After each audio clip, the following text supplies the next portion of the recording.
Hello and welcome everyone to my YouTube channel. जो भी लोग इस पे न्यू हैं make sure you subscribe my channel. And इस वीडियो में हम क्लास 9th का एक चैप्टर शुरू कर रहे हैं जो कि है cell the building block of life. इसमें क्या है ना, हम सेल के बारे में समझेंगे। जो एक पूरी बॉडी बनती है उसका एक छोटा सा पार्ट है सेल। और वो उस पूरे, ऐसा समझ लो एक जैसे बिल्डिंग है, बिल्डिंग में एक ब्रिक है सेल, और उस सेल से यानी उस ब्रिक से पूरी बिल्डिंग बनी है। अब ना ऐसे ही सेम ह्यूमंस के साथ है कि जो ब्रिक है वो है सेल, और हमारी पूरी बॉडी उसी सेल से बनी है। इसीलिए ना यहाँ पे जो इसका टाइटल है वो है cell the building block of life, second chapter. तो शुरू करते हैं। पहले तो यहाँ पे बोला है इट इज़ वाइल्डली एक्सेप्टेड। ठीक है, तो वाइडली यानी पूरी दुनिया में, बहुत ज़्यादा लार्ज स्केल पे, यानी widely accepted amongst the scientific community that life originated in water. ठीक है, तो साइंटिफिक कम्युनिटी में ये बहुत ज़्यादा एक्सेप्ट किया जाता है कि जो पानी है वहाँ से लाइफ की शुरुआत हुई है। ओरिजिन यानी शुरुआत। Some researchers believe that the life may have originated in the small water pools and with changing environmental conditions rather than in the oceans.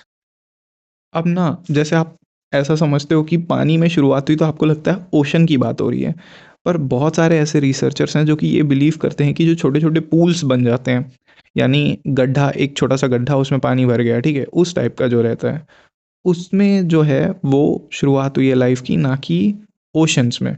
ऐसा कुछ रिसर्चर्स का मानना है। Hot springs are examples of such environments. Hot springs होते हैं बहुत सारे। क्या होता है, गर्म थोड़ा सा पानी होता है और एक गड्ढा होता है, उस गड्ढे के अंदर पानी होता है, तो वो हॉट स्प्रिंग्स होते हैं। ठीक है, in India the hot springs of Puga valley in Ladakh mountain, very high temperatures nearly at the boiling point of water even in a cold climate. तो लद्दाख में आपका एक पूगा वैली है, मैंने इसको पूजा बोल दिया था क्या, ये है पूगा वैली। ठीक है, पूगा वैली लद्दाख के माउंटेन्स में है और वो मेंटेन करता है very high temperature nearly at boiling point of water. तो लास्ट वीडियो में मैंने बताया था बॉइलिंग पॉइंट ऑफ वाटर होता है 100 डिग्री सेंटीग्रेड। तो उस पे आपका पानी मतलब बॉयल हो जाता है, और वो जो लद्दाख वाला एरिया है वो वैसे ही बहुत कोल्ड क्लाइमेट है, तो वहाँ पे ये हॉट स्प्रिंग्स आपको मिलेंगे। These environmental conditions seems to be similar to those on early earth. Early मतलब पहले का जो अर्थ है, about 3.5 billion years ago. 3.5 billion years पहले की बात हो रही है। ठीक है, मिलियन यानी 10⁶। ठीक है, बिलियन यानी 10⁹। 10⁹ यानी 3.5 इंटू 10⁹ करोगे तो वो आएगा 3.5 बिलियन ईयर्स अगो।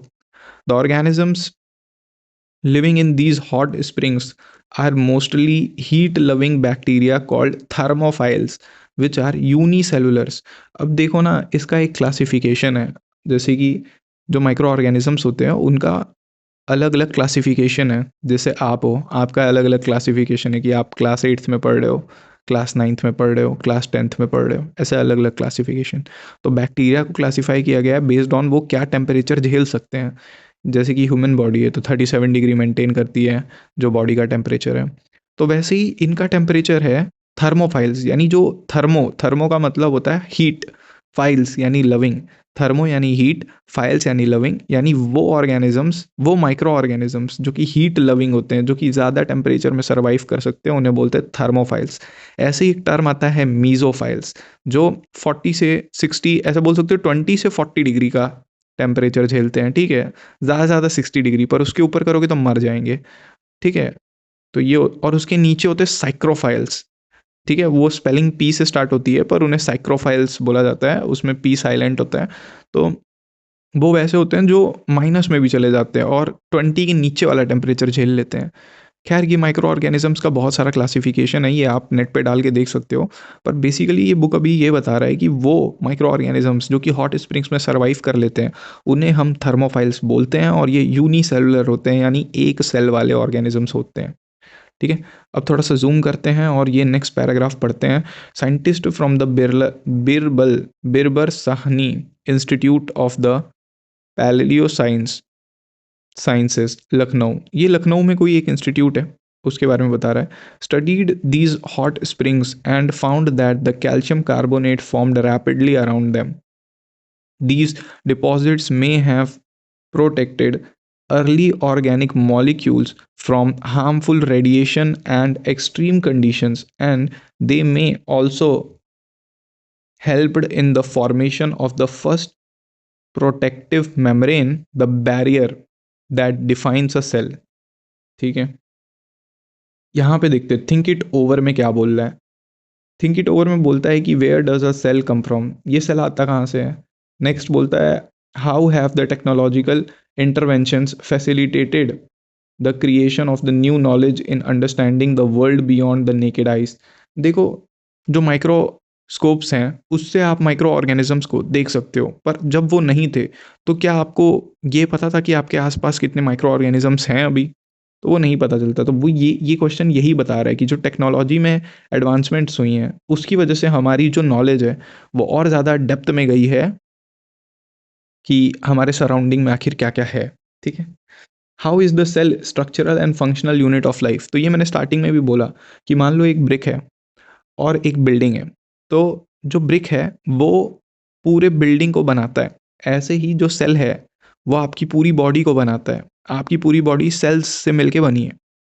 तो जो सेल है वो basic structural and functional unit हो गया लाइफ का.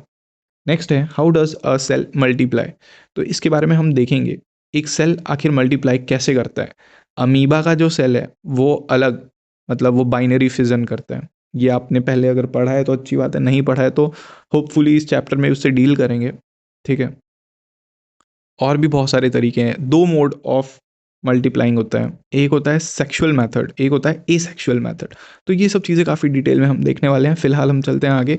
यहाँ पे आपने ये सेकंड वाले पैराग्राफ में ये समझा कि ये बिरबल साहनी इंस्टीट्यूट जो है वो आपको ये बताता है पैलेलियो साइंस का कि लखनऊ में एक स्टडी हुई और उसमें ये पता चला कि जो हॉट स्प्रिंग्स हैं उसके अंदर जो माइक्रो ऑर्गेनिजम्स हैं and found that the calcium carbonate formed around them.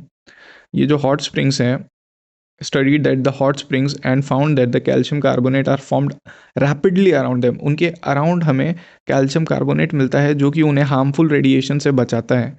These deposits may have protected organic molecules from harmful radiation. तो कैल्शियम कार्बोनेट की एक लेयर बनती है, उसकी वजह से जो अंदर रेडिएशन है वो नहीं जा पाता है और वो प्रोटेक्ट करता है अंदर के माइक्रो ऑर्गेनिजम्स को. एज अ बैरियर वो एक्ट करता है. ठीक है, एक प्रोटेक्टिव मेम्ब्रेन बनाता है. All living organisms are made up of cells. The cell represents the basic level at which the life exists. Some organisms such as bacteria or the yeast consists of only one cell which is unicellular, while other like plants, fish, birds और humans are made up of millions of cells यानी multicellular. तो अब इसमें question आता है आप और हम क्या है. तो इसमें बोलता है ह्यूमंस क्या है, मल्टी सेलुलर ऑर्गेनिजम्स हैं that work together. A group of similar cells performing, आगे बढ़ते हैं, performing functions form a tissue. Different tissues are organized to form an organ and several organs work together to form organ system such as nasal pores, nasal cavity, trachea and lungs form respiratory system. अब ये बोलता है बहुत सारे sales एक साथ मिलते हैं तो उससे बनता है टिश्यू. टिश्यू बहुत सारे जब मिल के बनते हैं, मतलब एक साथ मिलते हैं ऑर्गेनाइज्ड फॉर्म में, तो वो बनते हैं ऑर्गन. ऑर्गन जो है वो वर्क करता है एज अ ऑर्गन सिस्टम. जैसे कि रिस्पिरेटरी सिस्टम की अगर हम बात करें तो आप अपने नॉस्ट्रल्स, नाक से सांस ले रहे हो, अंदर जा रहे हैं, ट्रैकिया है, लंग्स हैं, तो ये सब रिस्पिरेटरी सिस्टम बनाते हैं. ठीक है, even when cells are organized into tissues, organs, and organ systems, the cells remains the fundamental unit of structure and the function in all the living organisms. This makes us wonder how such tiny cells perform so many different activities.